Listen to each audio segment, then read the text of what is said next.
वामनानंद श्रीराम ज्येष्ठ कृष्ण नवमी शुक्रवार 15/7/2001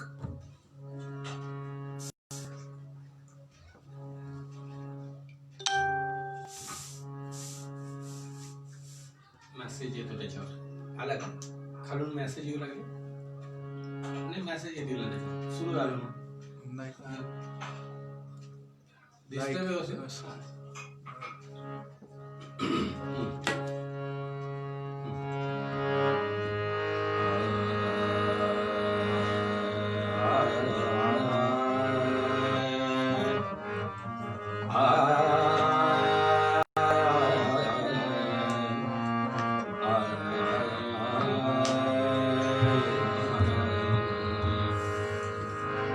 वक्रतुंड महाकाय सूर्यकोटि समप्रभ निर्विघ्नं कुरु मे देव सर्वकार्येषु सर्वदा आपदामपहरतारं दातारं सर्वसम्पदां लोकाधिकारं श्रीराम भूयो नमः सर्वमङ्गलमाङ्गल्ये शिवे सर्वार्थसाधिके शरण्ये त्र्यम्बके गौरी नारायणे नमोस्तुते कृष्णाय वासुदेवाय हरये परमात्मने प्रणतक्लेशनाशाय गोविन्दाय नमो नमः जय जय रघुवीर समर्थ ब्रह्मानन्दं परमसुखदं केवलं ज्ञानमूर्तिं द्वन्द्वातीतं गगनसदृशं तत्त्वमस्यादिलक्ष्यम् एकं नित्यमिममचलं सर्वदेशाचिभूतं भावातीतं त्रिगुणरहितं सद्गुरुं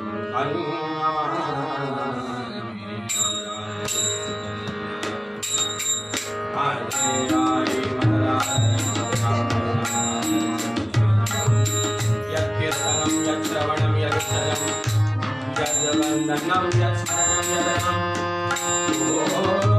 कस्य शब्दो विनामि कल्मषं तस्मै भद्रश्रवसे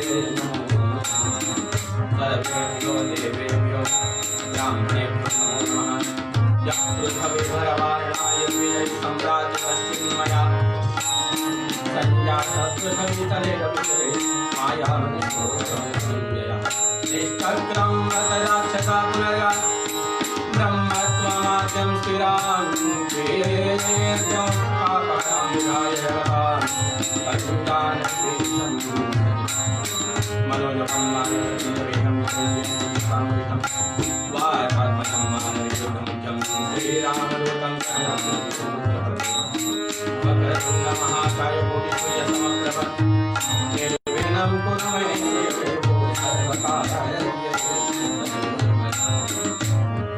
गुरुर्ब्रह्मा गुरुर्विष्णु गुरुर्देवो महेश्वरा गुरुर्साक्षात् परब्रह्म तस्मै श्रीगुरवे नमः गणाधीश द्वेष सर्वगुणान्विता मूलारम्भ निर्गुणान्विता नमो शास्त्रामृतधाराय समचरण सजं साङ्गेवाम्बुदारणं जगन्विहितपाणिं मण्डनं मण्डनानं करुणकुलसमारकन्दनं कन्यमेतं सदया विठ्ठलं चिन्तयामि राम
रघुपति राघव राजा राम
सुखा अंत पार नहीं देखा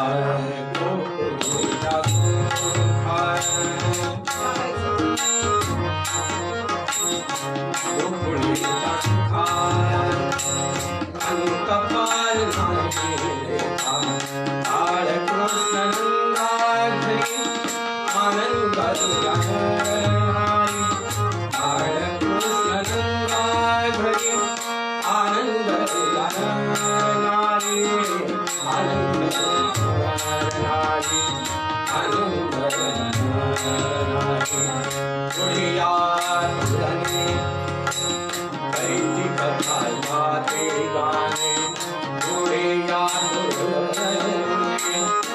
करते कथा गाते गाणे करते कथा गाते गाणे करते कथा गाते तुका म्हणे छंदे मन वेधिले गोविंद मन वेधिले गोविंदे गोविंदे मन वेधिले गोविंदे वेधिले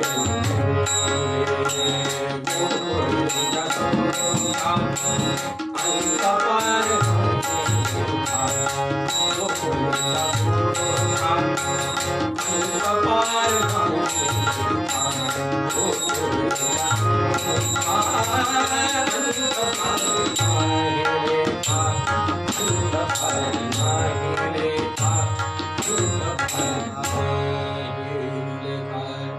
जय जय रघुवीर समर्थ आपदां भरतां सर्वसंभूतां लोकाभिरामं श्रीरामं भूयो भूयो नमामि प्रभु रामचंद्र भगवान श्री महारुद्र हनुमान जय जय रघुवीर समर्थ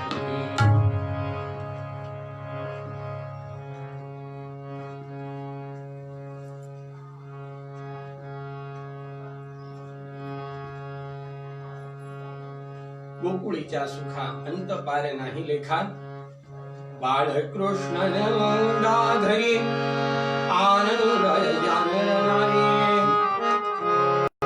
गुढीया तोरणे करीते कथा गाते गाणे बाळकृष्ण नंदाधरी आनंद जाननारी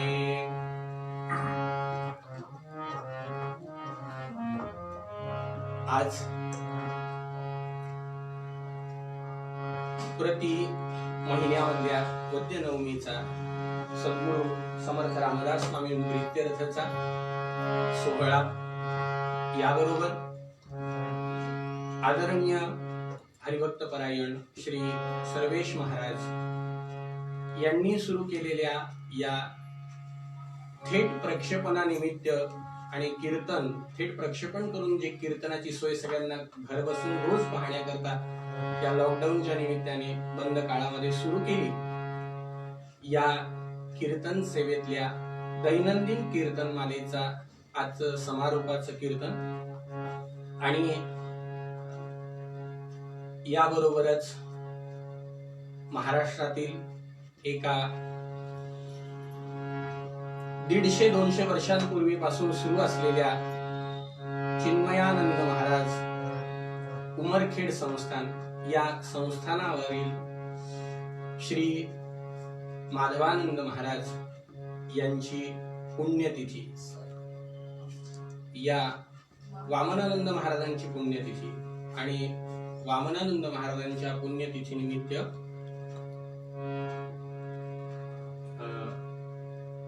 आज हा कीर्तन सोहळा सगळ्या निमित्ताने एकत्र आलाय फार आनंदाची गोष्ट आहे संत श्रेष्ठ तुकाराम महाराज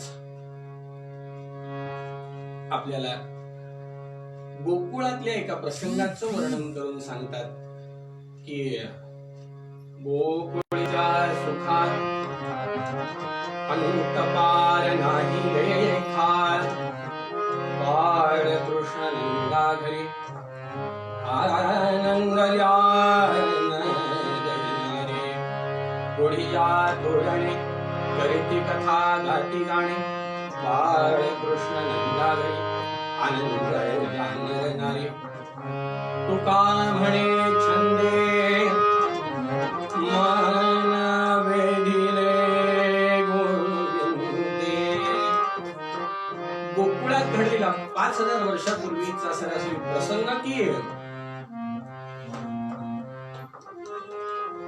बाळकृष्ण नंदाघरी आनंद जानणारी भगवान गोपाल कृष्णाची स्वारी मथुरेमध्ये जन्म झाला आणि गोकुळामध्ये बालपण त्यांचं केलं. त्या बालपणामध्ये गोकुळामध्ये जो आनंद झाला, जो आनंद गोकुळवासियांना मिळाला, ते म्हणतात की सगळं गोकुळ इतकं आनंद, जन्म झाल्याच बालपणात तर बराच काळ त्यांनी आनंद सगळ्या गोकुळवासियांना दिलाच, पण जसा भगवंताचा जन्म झाला असं कळालं आणि कळाल्याबरोबर सगळ्या गोकुळामध्ये वार्ता पसरली की नंदाच्या घरी यशोदेच्या पोटी भगवान गोपाल कृष्ण अवतीर्ण झाले. मुलाकडे पाहिल्या पाहिल्या बाळ कृष्ण नंदा घरी आनंदल्या नरनाई, सगळ्यांना आनंदी आनंद झाला. आणि मग त्या आनंदात इतका आनंद झाला की त्या आनंदामध्ये सगळीकडे गुढिया तोरणे करीते कथा गाती गाणे, गुढ्या उभारल्या गेल्या, आनंदाने नाच गाणे झाले. नंद बाबांनी तर हाती दियो घोडा दियो और दियो पालखी, नंद के आनंद भयो जय गंगा, हाथी दियो घोड़ा दियो और दियो पालखी, नंद के आनंद भयो जय गंगा, जय कन्हैया लाल की, जय कन्हैया लाल की, जय कन्हैया लाल की, जय कन्हैया लाल की।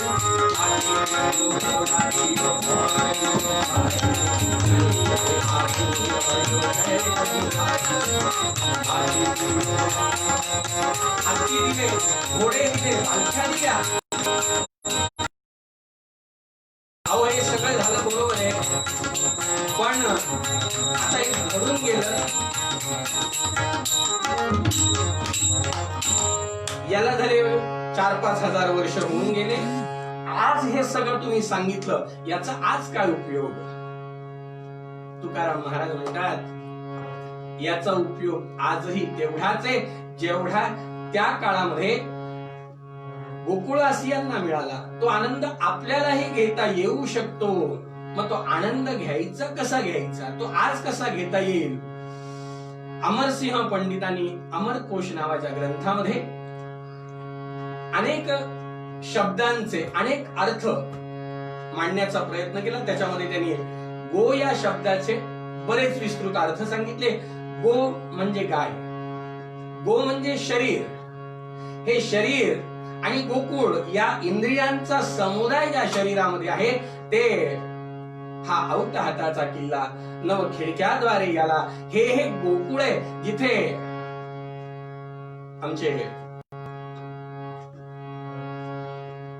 आदरणीय संत एकनाथ महाराज म्हणतात की बाबा रे, हा देह ही पंढरी आणि आत्मा पांडुरंग.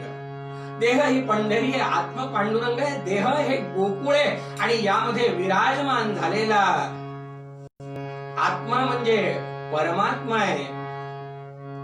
संत तुकडोजी महाराजही याच्याबद्दल सांगण्याचा प्रयत्न करतात. देह देवाचे म्हणते, देह देवाचे देह देवाचे आत आत्मा परमेश्वर, आत आत्मा परमेश्वर, देह देवाचे देह देवाचे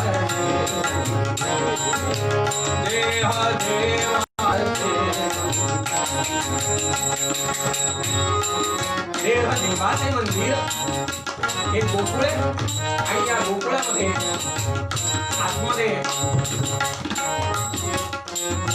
मन नावाचा राजा आणि आतमध्ये भगवंताची स्वारी, आता आत्मा परमेश्वर. बस जो आनंद गोकुळामध्ये प्रकट झाला तो आत्मानंद आपले भगवंत आहेत. त्या भगवंताला, त्या भगवंताची भेट, त्या भगवंताची प्राप्ती तसं आहे पण माहिती नाही. उसामध्ये साखर आहे पण जशी उसात हो साखर, जशी उसात हो साखर तसा देहात हो ईश्वर, तसा देहात हो ईश्वर, तसे दुधामध्ये गुणी तसा देही जग पाणी. दुधामध्ये लोणी आहे, दिसत नाही पण आहे. उसामध्ये साखर आहे, दिसत नाही पण आहे. तुझ्या सांगे मूढ जना, मूढ जना देही देव का पाहना, देही देव का पाहना,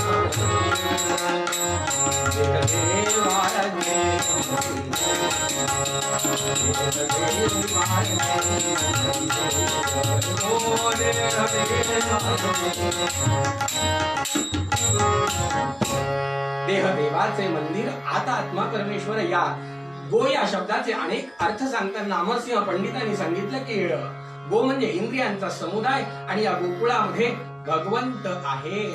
आत्मा नावाचा जो एक या कार्य करणारी जी चित शक्ती या शरीरामध्ये वास्तव्य करते तो त्या भगवंताचाच अंश आहे.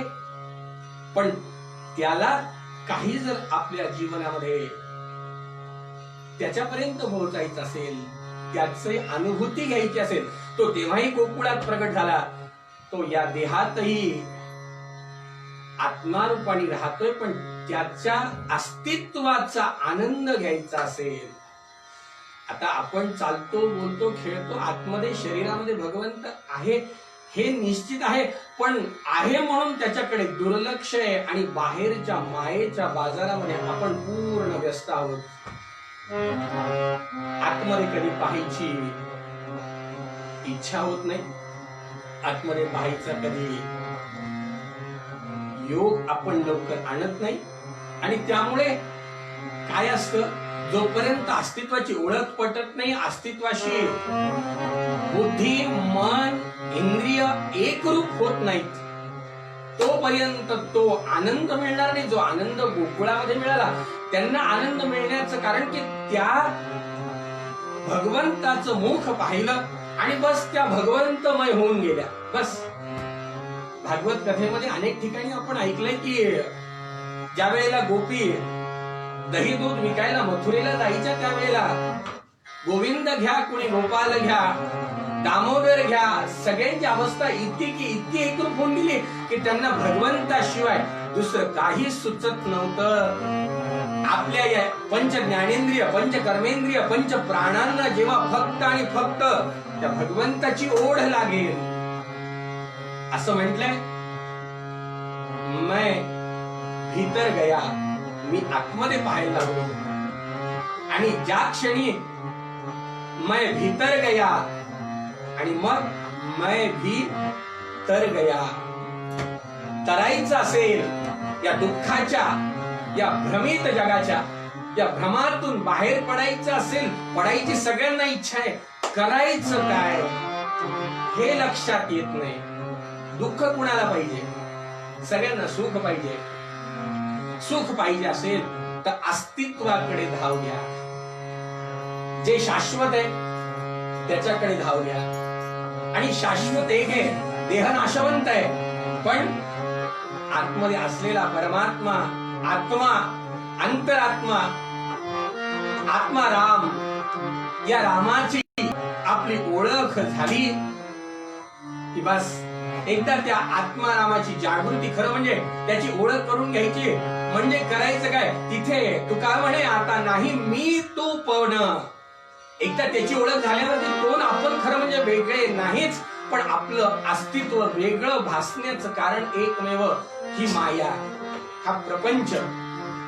जोपर्यंत आपण याच्यामध्ये आहोत तोपर्यंत त्याची ओळख पटणं तितकं सोपं नाही, पण त्याची ओळख पटवून घ्यावीच लागेल.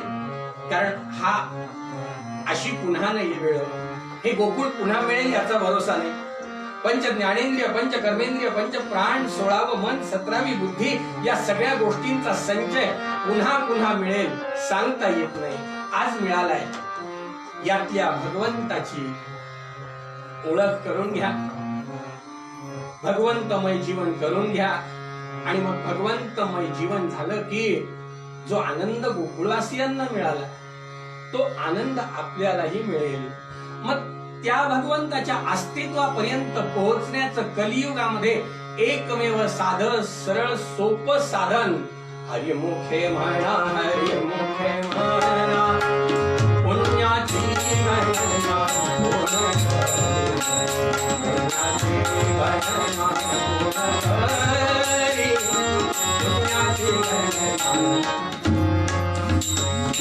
काय करा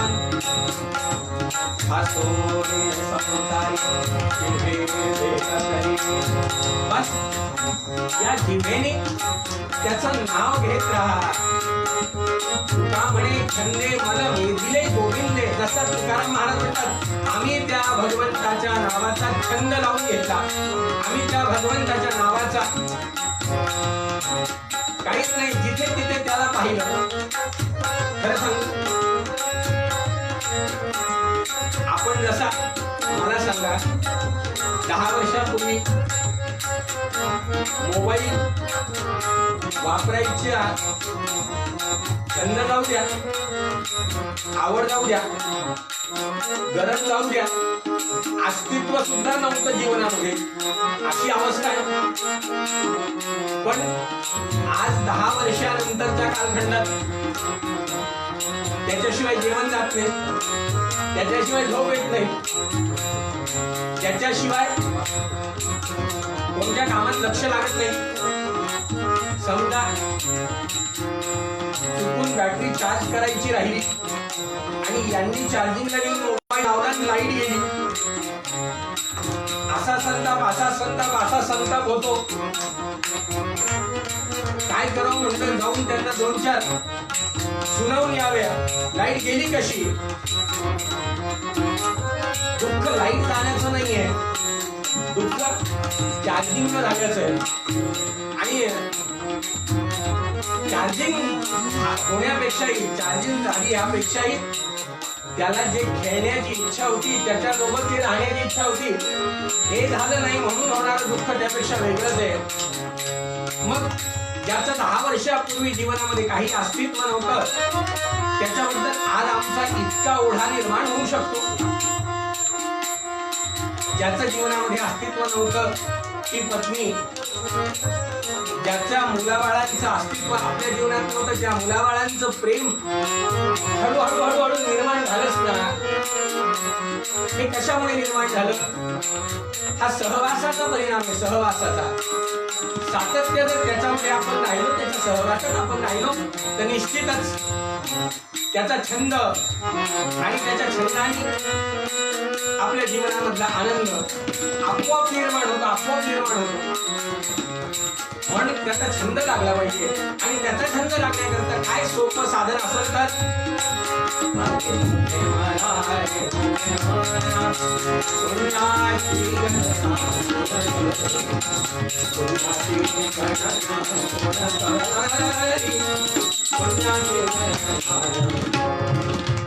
मंडळी, जो आनंद गोकुळवासियांना मिळाला की गोकुळीच्या सुखा अंतपार नाही रेखा, बाळकृष्ण नंदावे आनंद ज्ञान नादे, गुढिया तोरणे करीती कथा गाती गाणे, बाळकृष्ण नंदावे आनंद ज्ञान.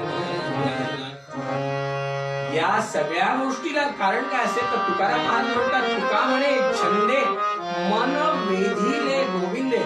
गोविंदाच्या नामाचा, गोविंदाचा छंद लागला, मन त्याच्याकडे धाव घ्यायला लागलं. आणि जेव्हा मन त्याच्याकडे धाव घ्यायला लागलं तेव्हा आपोआप तो आनंद निर्माण झाला. आणि तो आनंद तुम्हाला आम्हाला निर्माण करायचा असेल तर गोविंद गोविंद मना जागडिया छंद, मग गोविंद ते काया वेदना,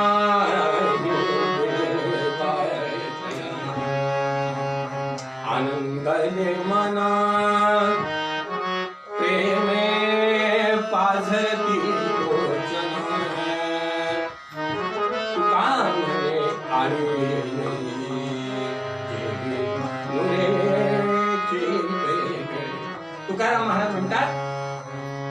जन्माला आलेल्या त्या आळीला, बस काही नाही, त्या आळीला दोन्ही बाजूने डार्क अशा रेषा असतात. जन्माला आलेली नुकतीच आळी, तिला पंख नसतात. आजूबाजूचे फुलपाखरं तिच्या भोवती जन्माला आल्यावर उडायला लागतात. काही दृष्टांत आहे, किती सूक्ष्म निरीक्षण आहे. आपल्याला रस्त्याने चालताना मोठमोठे दगड दिसत नाही. तुकाराम महाराजांचं एका फुलावरचं, एका फुलपाखरावरचं निरीक्षण, आणि त्या निरीक्षणातनं आपण काय घेतलं पाहिजे हा उपदेश, हे छंद असल्याशिवाय होऊ शकत नाही.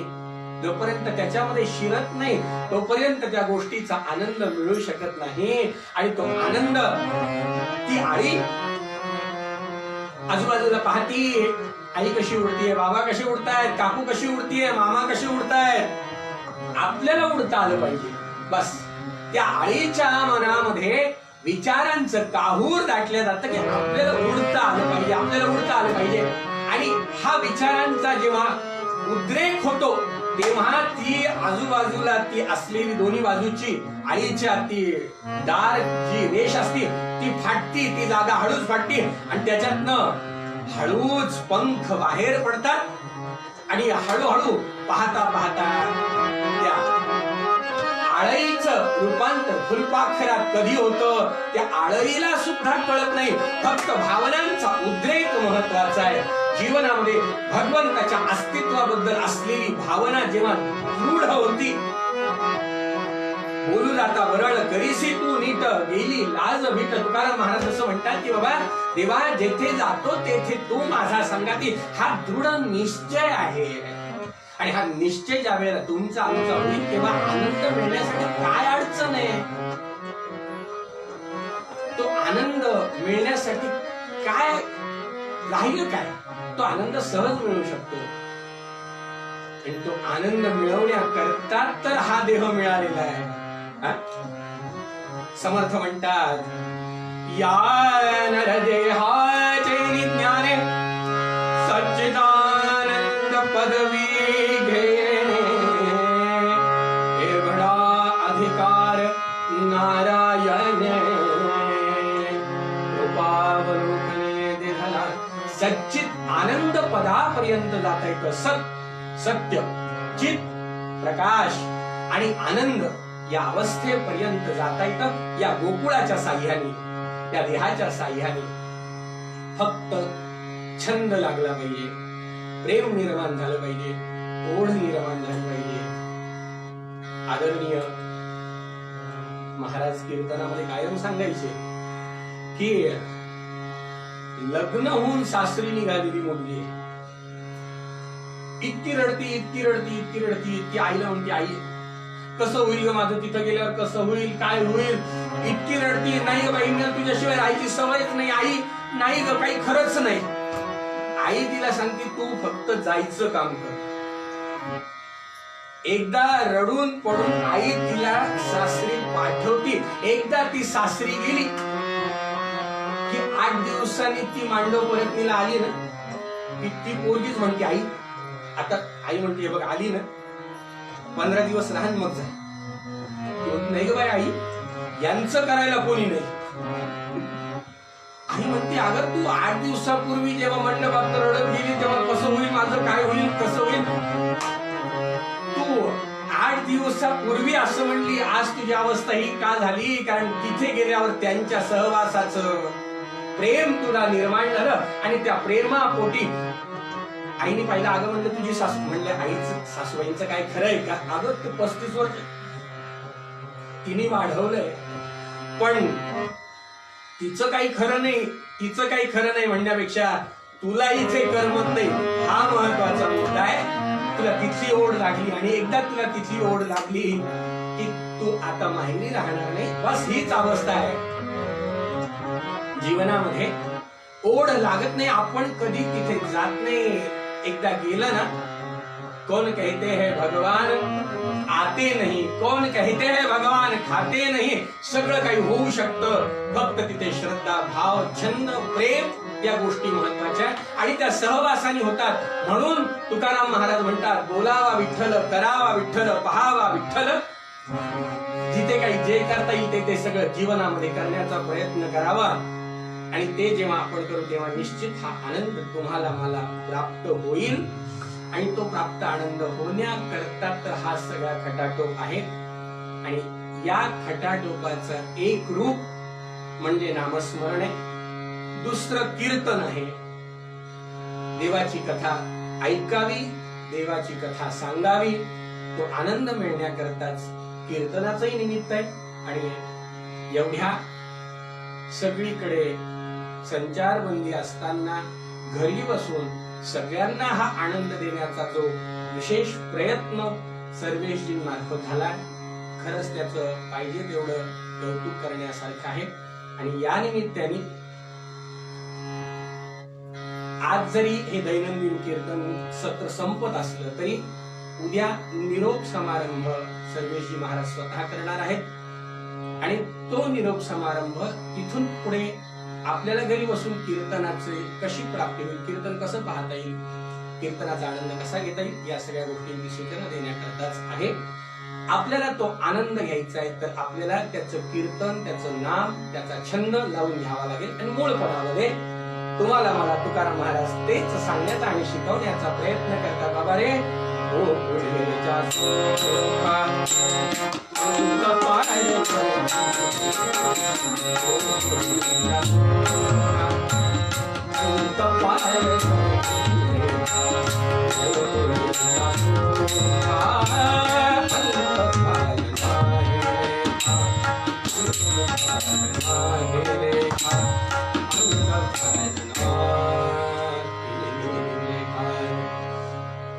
करे टाळी मुला मुखे नाम क्षणभर नामस्मरण करायचं आणि चरित्र बघण्याचा प्रयत्न करायचा. श्रीराम श्रीराम जय राम बोला, ओ श्रीराम जय राम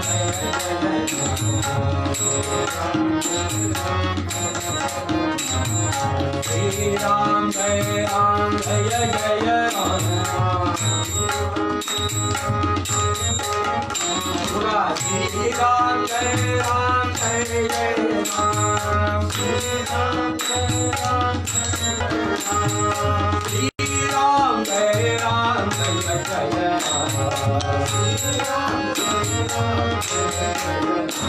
ओ श्रीराम जय राम जय जय राम, श्रीराम जय राम ओ श्रीराम जय राम जय जय राम,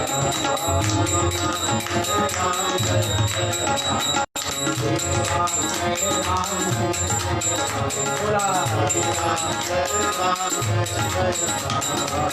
श्रीराम जय राम जय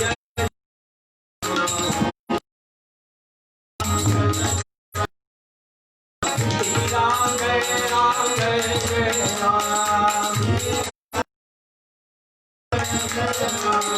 श्रीराम जय राम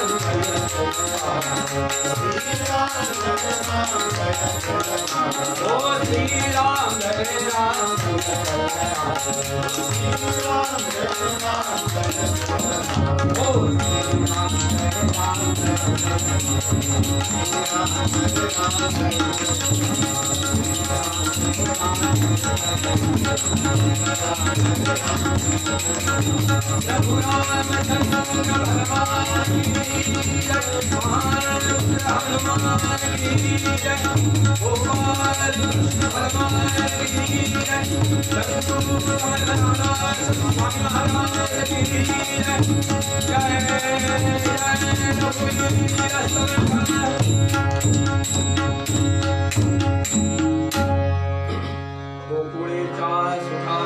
गोकुळीच्या सुखा अंत पार नाही लेखा.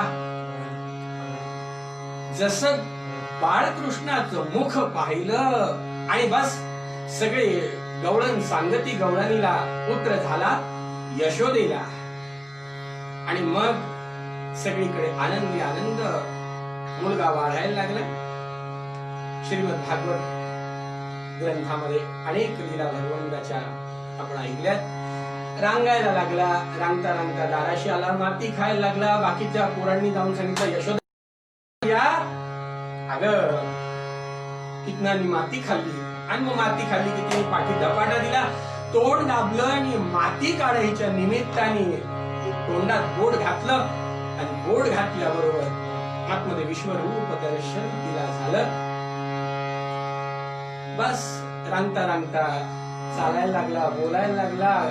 अंगणामध्ये खेळता खेळता गल्लीत खेळायला आला. आणि खेळायला आलेल्या गोपाल कृष्णाने सगळ्या मित्रांकडे पाहिलं, वाकड्या पोपड्या लंगड्या. अरे एवढं गोधन आपल्याकडे असताना ही कशी रे तुमची अवस्था झाली? 5000 वर्षानंतर सुद्धा आज हा प्रश्न पुन्हा समाजात पडला की या विषाणूने एवढं थैमान घातलं, एवढी जगाची अवस्था अशी झाली कशी? प्राणायाम करून रुग्ण बरे होत आहेत, काढे पिऊन रुग्ण बरे होत आहेत, औषध उपचार निघण्याच्या आधी रुग्ण बरे होत आहेत. मग ही ताकद भारतीय परंपरेमध्ये हजारो वर्षांपासून दैनंदिन जीवनात अवलंबली जायची, ती गेली कुठे रे?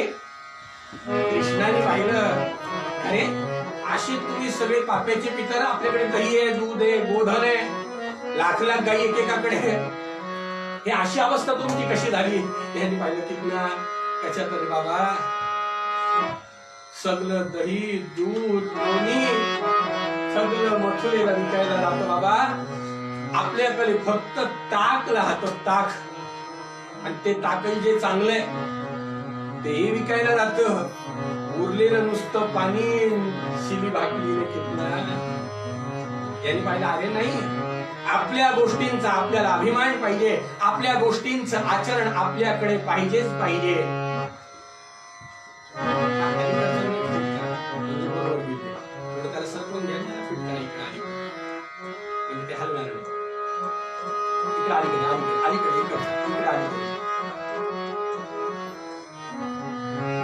आणि जे आपल्याकडे निर्माण झालंय त्याची आपल्याला पूर्णपणे सगळ्या गोष्टीची प्राप्ती झाली पाहिजे. आणि मग ही प्राप्ती आपल्याला झाली पाहिजे. मग करायचं काय? दही दूध लोणी आपल्याला मिळालं पाहिजे. असं तर कोणी आपल्याला देत नाही ना. मग आपण कृष्णाने मार्ग काढला, चोरी करायची. चोरी कशाची करायची? दही दूध लोणी ताक याची चोरी करायची. आपल्याला पैसे नको, अडके नको, रुपये नको, काही नको. आणि मग पाहता पाहता भगवंतानी चोरी करायचं ठरवलं, सगळ्यांना सांगितलं. संध्याकाळी वेळ ठरली, सगळेजण अंगणामध्ये जमा झाले. आणि सगळे अंगणामध्ये जमा झाले, पण हा येतो कुठे? काय झालं? यशोदेचा नियम होता, याला झोपवल्याशिवाय काही झोपायचं नाही. यशोदेने पाहिलं, झोपले कृष्णा. याने पाहिलं, आई झोप आली. आणि मग याला झोपवलं, थापटायला सुरुवात केली. याने झोपल्यासारखं नाटक केलं. आणि हिला झोप लागून गेली, ही दिवस बदनामली होती. आणि हिला झोप लागली, यांनी पटकन दिशी उषा खालची मऊ उशी तिच्या हाताखाली सरकवली आणि हात तिथून फरार झाला. किती वेळ रे बाबा, किती वेळ झाला. त्यांनी पाहिलं, अरे बाबा आई झोपत नव्हती, तिला झोपवलं मग आलो. ही त्या उशीला थापटत बसली. अज्ञानाची झोप लागल्यावर माणूस कशाला देव मानून बसत सांगता येत नाही. म्हणून अज्ञान दूर करायचं असेल तर समर्थ म्हणतात आत्मज्ञान झालं पाहिजे. बाकीचं सगळं ज्ञान असेल पण आत्मज्ञान नसेल तर उपयोग नाही. आणि त्या अज्ञानाच्या झोपेमध्ये जीव काय करेल सांगता येत नाही. यशोदा झोपली, हा बाहेर आला. कुणाच्या घरी जायचं? सगळ्यात पहिल्यांदा भगवंत ज्याच्या घरी जाईल तिथं तर आनंदीच आनंद आहे. पण भगवंतांनी सगळ्यात पहिल्यांदा जायचं ठरवलं. भगवंत जायचं कुणाकडे? यांनी पाहिलं, राधा ऐसी भरी श्याम की दीवानी, राधा ऐसी भरी श्याम की दीवानी, के ब्रज की कहानी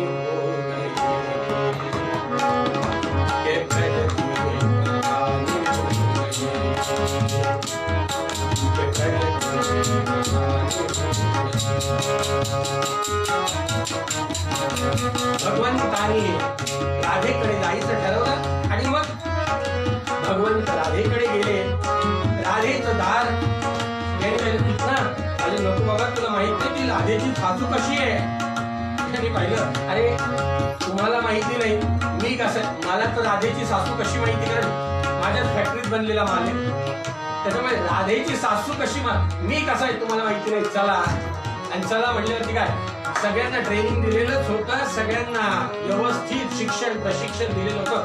भगवंताची स्वारी पोरांनी पाहता पाहता झरोक्यात आतमध्ये उडी मारली, काळे उघडली, दारं खिडक्या उघडायला लावली. सगळीकडे सांगितल्याप्रमाणे सगळ्यांची तयारी बरोबर होती. हातात काठ्या होत्या, कमरेला सराटे होते, एका बाजूला तिकटाच्या पुड्या बांधलेल्या होत्या आणि हे सगळं घेऊन आले. दही दूध सापडलं, खायला सुरुवात केली. पण पहिलाच दिवस होतो चोरीचा. जेवढं जमतंय तेवढं खातायत आणून कृष्णाने पाहिलं, मला काही नको, तुमचं चालू द्या. त्यांनी खाल्लं. आता बरं गरजेपेक्षा जास्त मिळाल्यामुळे ते फेकायला सुरुवात केली. सगळा राहाडा करून टाकला आणि सगळा राहाडा करून पोरांची स्वारी आहे. चल बाबा, कितना खूप वेळ झाला बाबा, नको बाबा, चला.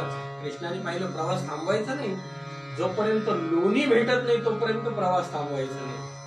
आणि मग लोणी, आणि बाबा कितना लोणी शोधायचं. यांनी पाहिलं लोणी काय असं खाली कुठे ठेवलेलं नसेल, शिंकाळ्याला ठेवलेलं. काठ्याचा उपयोग करून अंधारात शिंकाळ शोधायला सुरुवात केली. तेवढ्यामध्ये पेंढ्याच्या काठीला मडकं लागलं आणि पायाला अंथरून लागलं. त्यांनी मडकं नंतर पाहिलं, त्याच्या लक्षात आलं लोण्याचं मडकं वरती, पण खाली अंथरून पाहिलं, वाकून पाहिलं. तिथून निघाला, लोणी थापडलं.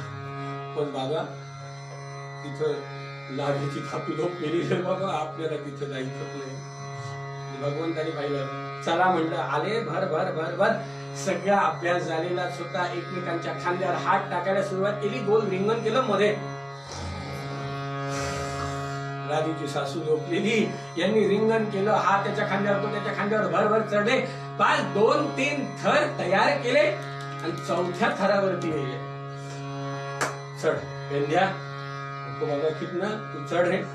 चढल्यावरती शिंकाळ धरलं, आतमध्ये हात घातलं, लोणी लागलं आणि याचं मन बिथरलं. याच्या मनात आलं की सगळं लोणी खाली नेलं, सगळ्यांनी वाटून खायचं. आतमध्ये हाताला 3-4 गोळे लागले, त्यांनी लगेच मोजून घेतले. 4 गोळे खाणारे 40. आपल्या वाट्याला एवढंही यायचं नाही. आता हातात लागलंय तर 1 गोळा इथंच घेऊ खाऊन. आनंद मिळवण्याच्या गडबडीमध्ये स्वार्थ आडवा आला. भगवंताचं कार्य करता करता कुठेही स्वार्थ, आनंदाचा मार्ग एकमेव भगवंताकडे जाणे. आणि तो जात असताना मध्ये द्रव्याचा, मध्ये मायेचा लोभ आडवा आला की भगवंत पाठ फिरवतो, मग त्याच्यातला राम निघून जातो. हाताशी जे उरतं त्याने माणसाला फक्त दुःख प्राप्ती होती. यांनी जसा हात शिंकाळ्यात घातला, आता भगवंताला लगेच कळलं, कारण हृदय वस्तू जनार्दना. भगवंतानी त्याच्याकडे पाहिलं. बरं नजरेने चालला होता सगळा खेळ. यांनी पाहिलं, खाली उतर, सगळे मिळून खाऊ. शेजारच्या घरी गेल्यावर जशी आई पोराकडे फक्त डोळ्यांनी पाहती, वस्तूला हात लावलेला दिसला ती डोळे मोठे केली की याच्या लक्षात येतं की काहीतरी गडबड आहे. तिथे बोलायचं काम नाही, डोळ्याची भाषा. भगवंतानी डोळ्यांनी पाहिलं, खाली उतर. यांनी पाहिलं, मी इथे लोणी खाईल आणि मग खाली. नाविलाज झाला. यांनी पाहिलं, पेंद्या उतर. हा उतरायला तयार नाही. हा डोळ्यांनी सांगतो मी इथे खाईल. भगवंतानी खालच्या रिंगाला आदेश दिला, आजचा खेळ संपला म्हणल्यावर त्यांनी 2-3 जणांनी उड्या मारले. यांनी डाव्या हाताने शिंकाळ धरलं होतं. खालचे जसे सरकले ते, पण आता याला आरडता येईल, कारण याला माहिती होतं म्हातारी खाली झोपलेली. यांनी पाहिलं, आता कृष्णा करू लागला, पण ह्याच्याकडनं काही हालायचा. यांनी बघितलं, सगळेजण पळून गेले. हा लटक, पण आता माणसं लटकायचं शिंकाळ नव्हतंच ते आपलं एवढंसं मडकं, त्याच्यातलं किलोभर लोणी, आपलं तेवढं वजन, ह्या 4-5-7 किलोचं पोरगं लटकलेलं ते लागलं. शिंकाळ्याच्या दोऱ्या कुचकुच करायला लागल्या. हे पाहिलं, आता काही कितना शिंकाळ तुटलं. हा पडला उरावर आणि लोणी पडलं तोंडावर. सासूने पाहिलं बोक्याने सत्यानाश केला वाटतं. म्हणलं बरं तेवढ्या गडबडीत तरबेल होती सासू. तिने पटकन दिवशी तोंडावरचं लोणी आता ते काय पुसलं जातं का? जितकं पुसायला झालं ते जास्त डोळ्याला बरबडतंय. हिने कसा तरी पाय धरला पेंढ्याचा आणि पेंढ्याचा पाय धरला.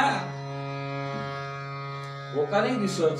यांनी पाहिलं मावशी मावशी सोल सोल सोल आणि थोडे डोळे एका हाताने पुसलं, दुसऱ्या हाताने टंग धरलेलंच होतं. डोळे पेंढ्या मेले हे धंदे करत फिरतो का यांनी मावशी सोल सोल मावशी सोल. कशाच नाही हो.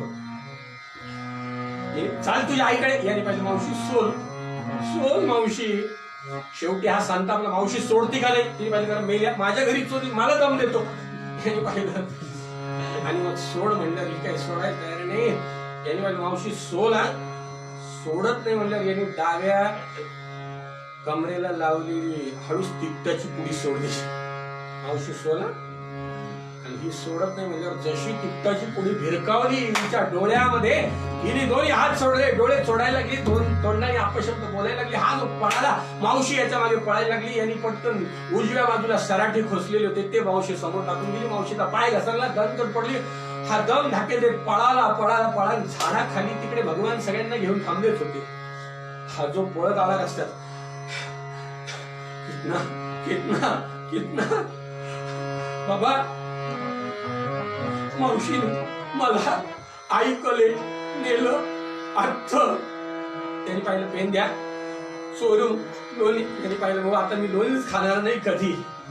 आणि मग पाहता पाहता पाहता बस सगळ्या गोकुळामध्ये एकच एक रोज आज याच्या घरी झाले की उद्या त्याच्या घरी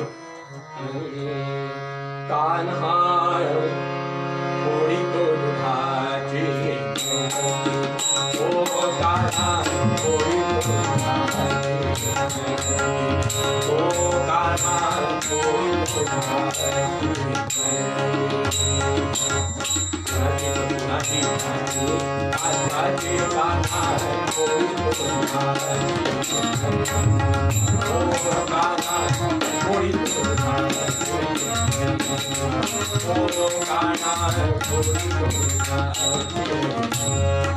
बस रोज एकच एक रोज सगळ्या गवळ्यांनी जमायचं.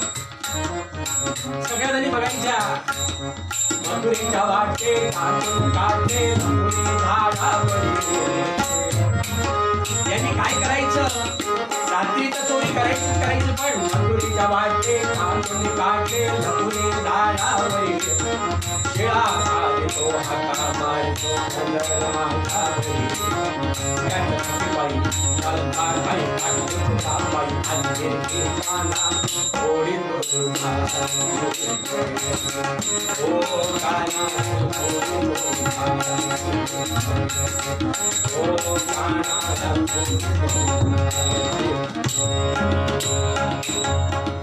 बस याने रोज हेच सुरू केलं. सगळ्या गवळणींनी प्रार्थना करायची कृष्णा जाऊ दे रे मला जाऊ दे. अरे बाबा जाऊ दे ना रे कृष्णा. अरे वेळ होत चालला जाऊ दे.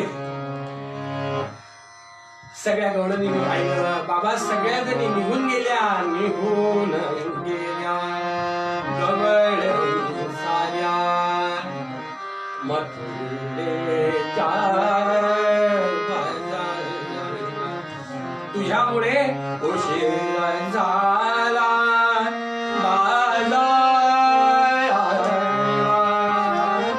जाऊ देणारे बघ बघ बघ निघून गेल्या. सगळ्या जणी निघून गेल्या. त्याच्या पुढच्या ज्या तुझ्या आधी निघून गेल्या त्या तर चढून गेल्या.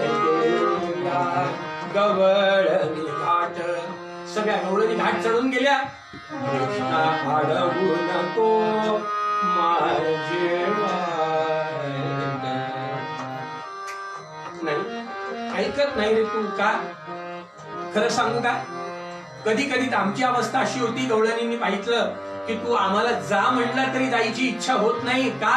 कारण एका जनार्दन काय झालेलं आहे? आमची अवस्था कशी झाली? एका जनार्दन गवळण राधा कृष्ण सख्याची जड कृष्णा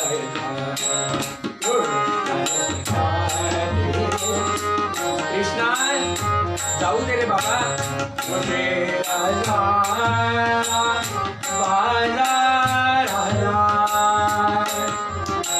उशीर झाला बाजाराला, जाऊ दे रे बाबा.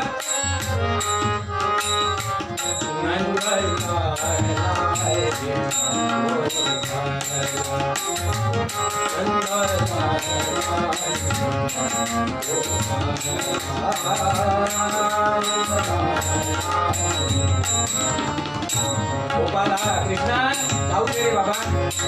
शेवटी कसं तरी दिवसभरात कामकाज आवडायचं, पण रोज रोज सोडी. सगळ्या गवळणी दाराशी यशोदेच्या जमायला लागल्या आणि बास यशोदेला पाहिलं. यशोदे बाळ तुझा यशोदे सगळ्या गवळणीने रोज जमायचं. यशोदे बाळ तुझा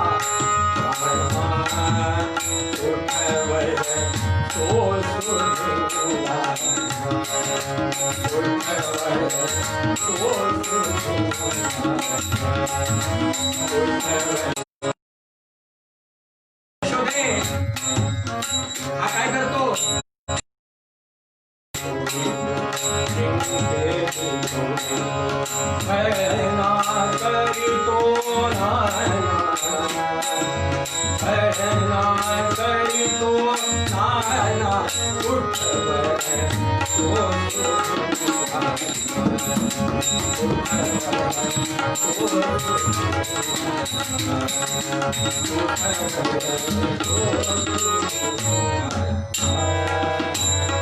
सगळ्या गवळणींनी पाहिजे यशोदेबाई, अगं तू एवढं आम्हाला सांगून टाक, आम्ही इथं गोकुळामध्ये राहायचं का निघून जायचं.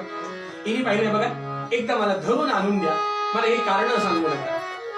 एका म्हातारीने पाहिलं, हे बघ कृष्णा माझ्या वाटेत जाशील.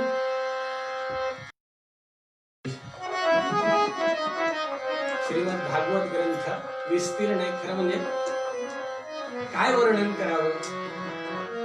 किती वेळ दिला तरी कमी. जीवनाचा प्रत्येक क्षण त्याच्यामध्ये घालवण्याचा आनंद वेगळाच आहे. म्हातारीच्या घरी भगवंत गेले, एकटे गेले, दाढीची वेणीची गाठ मारली, मोठा प्रसंग आहे. आणि घरी निघून आले. सकाळी उठल्यावरती ती गाठ म्हातारीकडनं सुटली नाही, म्हाताऱ्याकडनं सुटली नाही. शेवटी सगळ्या गल्लीने तशी गाठ घेऊन दाराशी यावं लागलं, क्षमा मागावी लागली. सगळे घर संपले आणि एक दिवस गोकुळातले घर संपून गेले.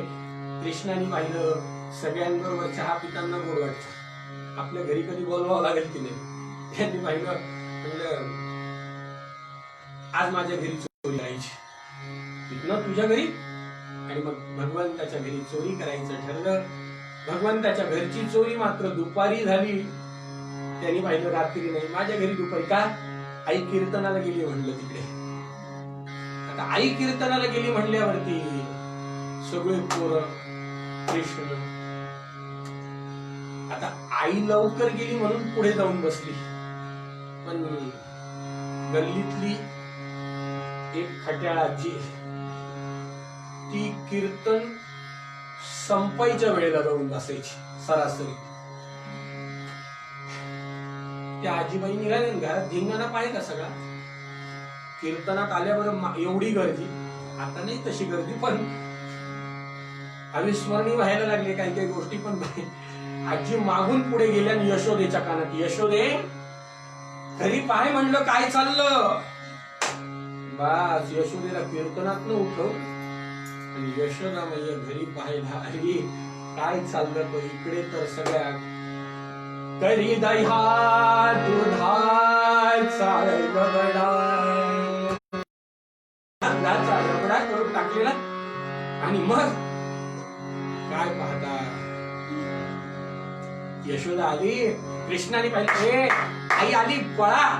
आणि पळा म्हणल्यावरती सगळे पळाले. सगळेजण बघता, कितना कितना तू. यांनी पाहिलं, मी कुठे पळणार. याला पूर्ण लोणी खाऊ घालून याच्या घरात चोरी करून सगळा लोण्याने माखून ठेवलेला. आणि मग काय पाहता, यशोदेने आज यशोदेला कळालं की आपलं पोरग काय आहे.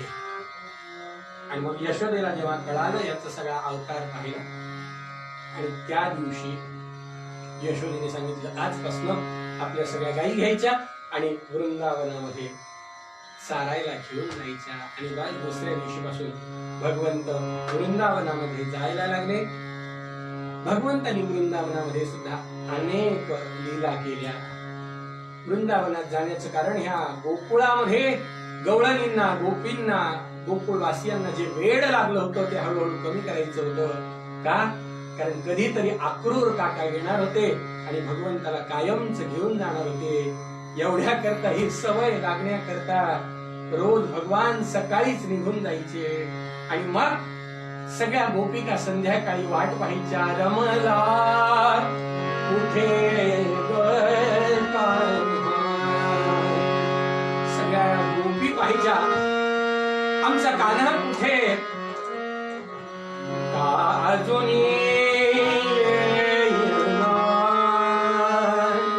अजून का बरं येत नाही. रमला कुठे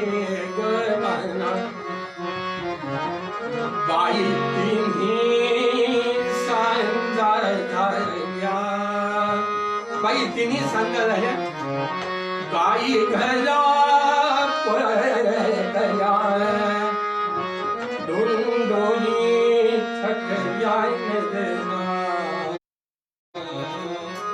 सगळ्या जणी बघायच्या. कुठे गेला आवरेना कुठला पाय, सगळ्या जणी बघायच्या. मुरलीचा मंजुळ सूर घुमतो गा कोठे दूर, लागे जीवा बुरबुर, लागे जीवा बुरबुर. कुठे शोधून माझा तान, कुठे शोध माझा तान,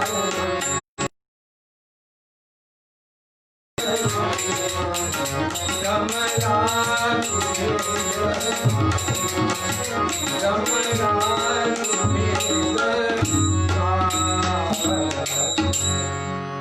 मला कुठे कान्हा. सगळ्या तरी वाट पाहायच्या. आणि करता करता एक दिवस भगवंतांनी या वृंदावनामध्ये जी दिव्य लीला केली, गोपींसाठी केली ती रासलीला, आणि गोपाळांसाठी केली ती काल्याची दिव्य लीला. भगवंतांनी सगळ्यांना सांगितलं उद्या येताना जे जे शक्य होईल ते पदार्थ घेऊन यायचे. सगळ्यांचे पदार्थ आणले, जेवण्याचे डबे एकत्र. पण भगवंतांनी स्वतःच्या खांद्यावरचा पितांबर अंगावरचा काढला, मध्ये अंथरला, सगळ्यांचे डबे एकत्र केले, सगळे कालवले आणि सगळ्या गोपाळांना गोल बसवलं. आणि भगवंतांनी आपल्या हाताने तो काला, जे भगवंताच्या नामात रंगून गेले, जे भगवंताच्या स्वरूपात रंगून गेले, जे भगवंताच्या विषयामध्ये रंगून गेले, त्यांच्या करता भगवंतांनी विशेष लीला केली. आपल्या हाताने तो सगळा एकत्र केलेला काला भगवंतांनी खाऊ घातला. बस ज्या क्षणी आपल्या अंतरात्म्यातला परमात्मा आपल्याला त्याचं अस्तित्व जाणवायला लागेल, त्याच्या स्वरूपाशी एकरूप होण्याची वेळ येईल, त्यावेळेला या इंद्रियांमधल्या प्रत्येक इंद्रियाला तोच आनंद होईल. डोळ्यालाही तोच होईल, कानालाही तोच होईल. भगवंताच्या अस्तित्वाचं अवघ्राण नाक करायला लागेल आणि हा सगळा आनंद या इंद्रियांना मिळायला लागेल. पण त्याच्याकरता सहवास फार महत्वाचा आहे. गोपींनी त्याला कधी नजरेआड जाऊ दिलं नाही, गोपाळांनी त्याला कधी नजरेआड जाऊ दिलं नाही. त्याच्या नामातनं रात्रंदिवस छंद लावून स्वतःचं जीवन सार्थक करून घेतलं. आणि मग स्वतः भगवंतांनी आपल्या हाताने गोपाळांना खाऊ घातलं. आणि पाहता पाहता सगळे गोपाळ म्हणायला लागले, गोपाला गोपाला देवकीनंदन गोपाला, गोपाला गोपाला देवकीनंदन गोपाला, देवकीनंदन गोपाला, देवकीनंदन गोपाला, देवकीनंदन गोपाला, देवकीनंदन गोपाला, गोपाला गोपाला देवकीनंदन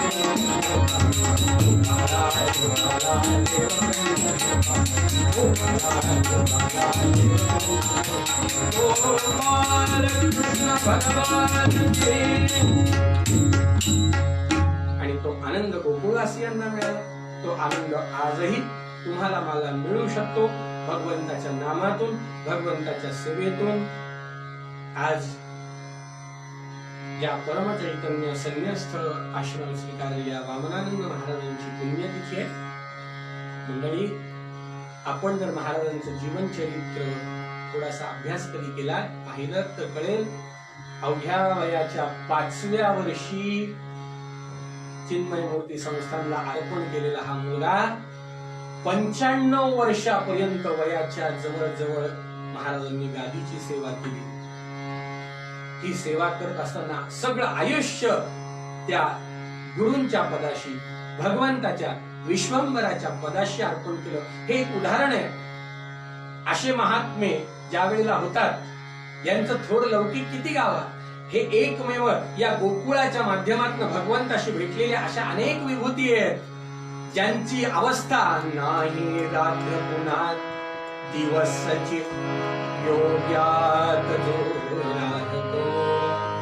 निंदा प्रिय स्तुती मिळो न मिळो, निंदा मिळो प्रिय स्तुती मिळो, भोगीत नाही बैसतो.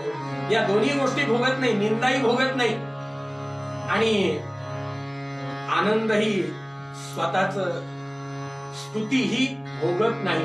स्तुती करायला लागलं म्हणून खूप लोक टाळ्या वाजवायला लागले म्हणून तिथेच रमतो आणि कोणी शिव्या द्यायला लागला तर तिथेच रमतो. कसं? तुम्हाला मी उत्तर दिल्याशिवाय जाणारच नाही. असं पण करत नाही, तसंही करत नाही. स्तुती नाही, निंदा प्रिय स्तुती मिळवून आईशा थोर गुणास काय उपमा यावेळी पुन्हा एकवार. श्री सद्गुरु वामनानंद वंदन वामनानंद महाराज की जय. संतांनी या गोकुळाचं स्नान करून घेतलं.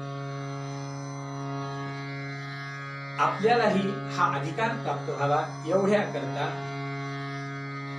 कोणत्याही प्रसंगी त्याची संगत तुटू नये एवढ्या करता मंदिरांना जरी कुलपा लावल्या तरी आपल्या प्रत्येकाच्या घराचं मंदिर करण्याकरता भगवंतानी या उपकरणाच्या साह्याने जी संधी उपलब्ध करून दिली, त्या संधीचा पूर्ण उपयोग करून घेणाऱ्या सर्वेश्वरजींना पुन्हा एकदा मनापासून धन्यवाद. राष्ट्रगुरु समर्थ रामदास स्वामींच्या चरणी पुन्हा एकदा वंदन आणि सद्गुरु वामनानंद महाराजांच्या परमस्मृतीला अभिवादन करून कीर्तनाच्या समारोपाकडे वळण्याचा प्रयत्न करायचा. मूळ पदामध्ये तुम्हाला आम्हाला उपदेश करण्याचा, सांगण्याचा, शिकवण्याचा प्रयत्न तुकाराम महाराज करतात. गोकुळीच्या सुखा अंत पार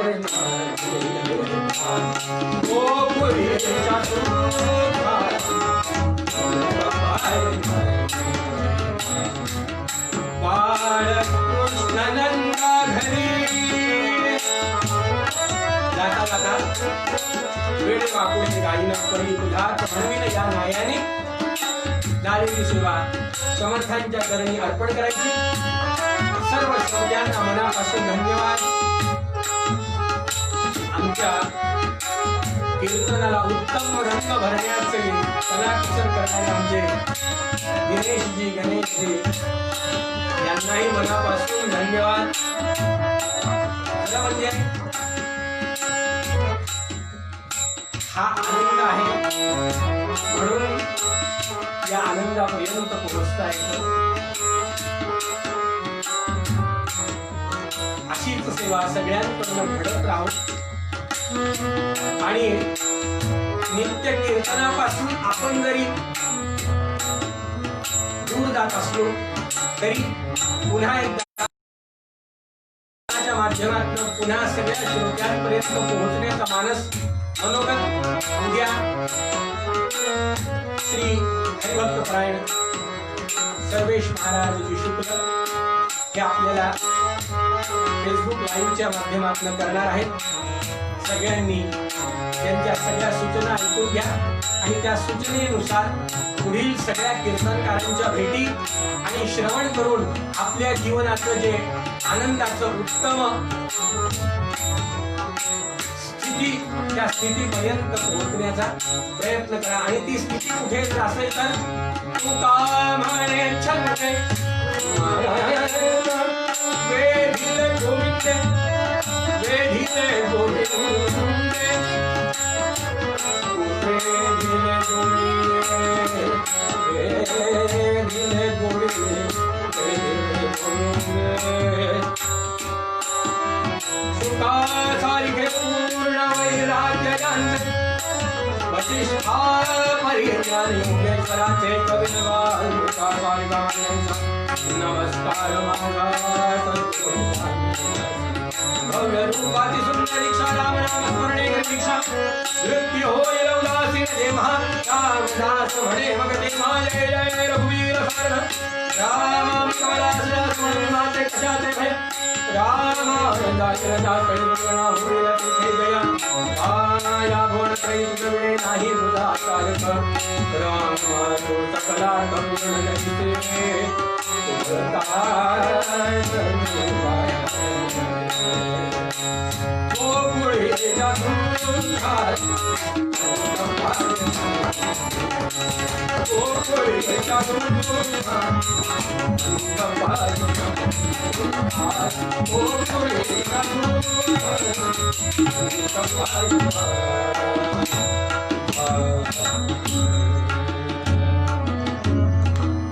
जय जय रघुवीर समर्थ सदा सर्वदा योग साधना तुझे कारुण्य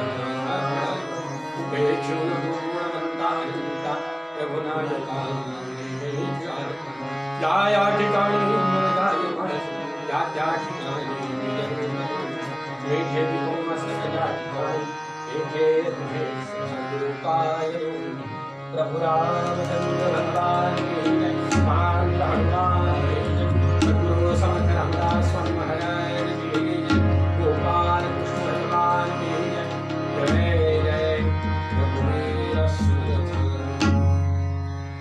आणखी एक सूचना, या फेसबुक लाईव्ह मधनं जे कीर्तन पाहत आहेत त्यांना पुन्हा अविरत दासनवमी महोत्सव या युट्यूब चॅनल वरती हे कीर्तन पुन्हा पाहता येईल.